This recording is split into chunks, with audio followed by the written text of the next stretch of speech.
ಚುನಾವಣೆ ಹೊತ್ತಲೇ ದಕ್ಷಿಣ ಕನ್ನಡ ಲೋಕಸಭಾ ಕ್ಷೇತ್ರದಲ್ಲಿ ಹೆಚ್ಚಿದ ನಕ್ಸಲ್ ಆತಂಕ. ನಕ್ಸಲ್ ಬಾಧಿತ ಪ್ರದೇಶಗಳಲ್ಲಿ ಪೊಲೀಸ್ ಇಲಾಖೆಯ ಹದ್ದಿನ ಕಣ್ಣು ಇರಿಸಲಾಗಿದೆ. ದಕ್ಷಿಣ ಕನ್ನಡ ಲೋಕಸಭಾ ಕ್ಷೇತ್ರದಲ್ಲಿ ನಕ್ಸಲ್ ಆತಂಕ ಹೆಚ್ಚಾಗ್ತಾ ಇದೆ. ನಕ್ಸಲ್ ಬಾಧಿತ ಪ್ರದೇಶಗಳಲ್ಲಿ ಪೊಲೀಸ್ ಇಲಾಖೆ ಹದ್ದಿನ ಕಣ್ಣನ್ನು ಇಟ್ಟಿದೆ. ಬಿಗಿ ಭದ್ರತೆಯ ನಡುವೆ ಕ್ಷೇತ್ರದಲ್ಲಿ ಮತದಾನಕ್ಕೆ ಭರದ ಸಿದ್ಧತೆ ಕೂಡ ಆರಂಭ ಆಗಿದೆ. ನಕ್ಸಲ್ ಪೀಡಿತ 18 ಪ್ರದೇಶಗಳಲ್ಲಿ ಸಿಎಪಿಎಫ್ ಫೋರ್ಸ್ ಅನ್ನು ಈಗಾಗಲೇ ನಿಯೋಜಿಸಲಾಗಿದೆ. ಈಗಾಗಲೇ ಕೂಂಬಿಂಗ್ ಕಾರ್ಯಾಚರಣೆಯಲ್ಲಿ ನಕ್ಸಲ್ ನಿಗ್ರಹ ಪಡೆ ಕೂಡ ತೊಡಗಿಸಿಕೊಂಡಿದೆ. ನೋಡ್ತಾ ಇದ್ದೀವಿ ದೃಶ್ಯಾವಳಿಗಳಲ್ಲಿ. ಇದು ನಕ್ಸಲ್ ಪೀಡಿತ ಪ್ರದೇಶ. ಒಂದಷ್ಟು ಆತಂಕ ಇದ್ದೇ ಇರುತ್ತೆ. ಅಫ್ಕೋರ್ಸ್ ಚುನಾವಣಾ ಹೊಸ್ತಿಲಿನಲ್ಲಿ ಏನಾದರೂ ಆಗಬಹುದು ಅನ್ನೋ ಆತಂಕ ಚುನಾವಣಾ ಹೊತ್ತಲ್ಲೇ ದಕ್ಷಿಣ ಕನ್ನಡದಲ್ಲಿ ಈಗ ನಕ್ಸಲ್ ಆತಂಕ ಹೆಚ್ಚಾಗ್ತಾ ಇದೆ. ನಕ್ಸಲ್ ಬಾಧಿತ ಪ್ರದೇಶಗಳಲ್ಲಿ ಪೊಲೀಸ್ ಇಲಾಖೆ ಹದ್ದಿನ ಕಣ್ಣನ್ನು ಇಟ್ಟಿದೆ. ಬಿಗಿಯಾದಂತಹ ಪೊಲೀಸ್ ಭದ್ರತೆಯನ್ನು ಕೂಡ ಕ್ಷೇತ್ರದಲ್ಲಿ ನಿಯೋಜನೆ ಮಾಡಲಾಗಿದೆ. ಬಿಗಿ ಭದ್ರತೆಯ ನಡುವೆ ಕ್ಷೇತ್ರದಲ್ಲಿ ಇನ್ನೊಂದು ಕಡೆ ಮತದಾನಕ್ಕೂ ಕೂಡ ಸಕಲ ರೀತಿಯ ಸಿದ್ಧತೆಗಳು ಆಗ್ತಾ ಇದೆ. ನಾಳೆ ರಾಜ್ಯದಲ್ಲಿ ಮೊದಲ ಹಂತದ ಮತದಾನ ಏನು ನಡೆಯುತ್ತೆ, ಮೊದಲ ಹಂತದಲ್ಲೇ ದಕ್ಷಿಣ ಕನ್ನಡ ಲೋಕಸಭಾ ಕ್ಷೇತ್ರಕ್ಕೂ ಕೂಡ ಮತದಾನ ನಡೆಯೋದಿದೆ. 14 ಲೋಕಸಭಾ ಕ್ಷೇತ್ರದ ಪೈಕಿ ದಕ್ಷಿಣ ಕನ್ನಡ ಕೂಡ ಒಂದು. ಹೀಗಾಗಿ ಇಲ್ಲಿ ಬಿಗಿಯಾದಂಥ ಭದ್ರತೆಯನ್ನು ಮಾಡಿಕೊಳ್ಳಲಾಗ್ತಾ ಇದೆ ಒಂದು ಕಡೆ. ಇನ್ನೊಂದು ಕಡೆ ಮತದಾನಕ್ಕೆ ಬೇಕಾದಂಥ ಸಕಲ ಸಿದ್ಧತೆಯನ್ನು ಆಯೋಗದ ಸಿಬ್ಬಂದಿ ಕೂಡ ಮಾಡ್ಕೊಳ್ತಾ ಇದ್ದಾರೆ. ಈಗಾಗಲೇ ಕೂಂಬಿಂಗ್ ಕಾರ್ಯಾಚರಣೆ ಕೂಡ ಆಗಿದೆ. ನೇರವಾಗಿ ನಕ್ಸಲ್ ಬಾಧಿತ ಪ್ರದೇಶಗಳು ಅಂತ ಏನು ಐಡೆಂಟಿಫೈ ಗುರ್ತಾಗುತ್ತಲ್ಲ ಆ ಭಾಗಗಳಲ್ಲಿ ಬಿಗಿಯಾದಂಥ ಬಂದೋಬಸ್ತ್ ನಡುವೆ ನಾಳೆ ಮತದಾನ ನಡೆಯೋದಿದೆ.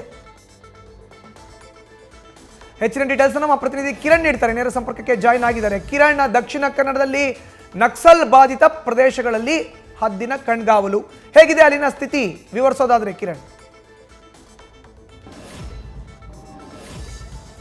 ಮಧು, ದಕ್ಷಿಣ ಕನ್ನಡ ಜಿಲ್ಲೆಯಲ್ಲಿ ಲೋಕಸಭಾ ಚುನಾವಣೆಗೆ ಈಗಾಗಲೇ ಸಿದ್ಧತೆ ಪೂರ್ಣಗೊಂಡಿದೆ.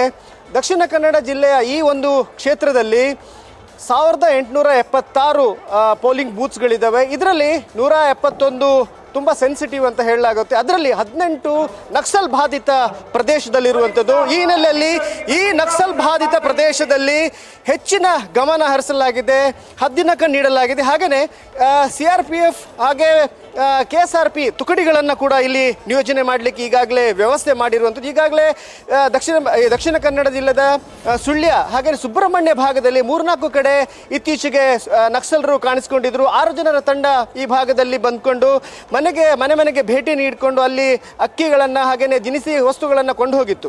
ಈ ಹಿನ್ನೆಲೆಯಲ್ಲಿ ಅದರ ನಂತರ ಪೊಲೀಸರು ತುಂಬ ಆಕ್ಟಿವ್ ಆಗಿದ್ರು. ANF ಈಗಾಗಲೇ ಕೂಂಬಿಂಗ್ ಆರಂಭಿಸಿದೆ. ಈಗ ಕೂಡ ಸದ್ಯ ಈ ಪರಿಸ್ಥಿತಿಯಲ್ಲೂ ಕೂಡ ಕೂಂಬಿಂಗ್ ನಡೀತಾನೆ ಇದೆ ಈ ಕಾಡಿನ ಅಂಚಿನ ಪ್ರದೇಶಗಳಲ್ಲಿ. ಹಾಗೆಯೇ ಎಲ್ಲ ಭಾಗದಲ್ಲೂ ಹೆಚ್ಚಿನ ನಿಗಾವನ್ನು ಪೊಲೀಸರು ಇಟ್ಟಿದ್ದಾರೆ.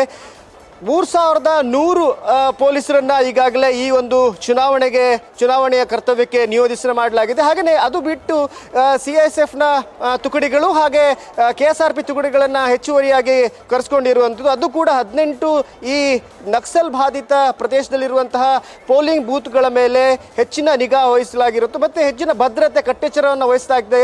ಮತ್ತು ಇವತ್ತಿಂದನೇ ಈಗಾಗಲೇ ಕೂಂಬಿಂಗ್ ಆರಂಭವಾಗುತ್ತೆ. ಚುನಾವಣೆ ಎಂಡ್ ತನಕ ಈಗ ಮತದಾನದ ಕೊನೆಯವರೆಗೂ 6 ಗಂಟೆವರೆಗೂ 7 ಗಂಟೆ ನಂತರ ಕೂಡ ಕೂಂಬಿಂಗ್ ನಡೆಸಲಿಕ್ಕೆ ಈಗಾಗಲೇ ವ್ಯವಸ್ಥೆ ಮಾಡಿಕೊಂಡಿರುವಂಥದ್ದು. ಮಧು, ಧನ್ಯವಾದ ಕಿರಣ್ ನಿಮ್ಮ ಮಾಹಿತಿಗೆ. ನ್ಯೂಸ್ ಫಸ್ಟ್ ನಿರ್ಭೀತಿಯಿಂದ ನಿಮ್ಮ ಪರವಾಗಿ.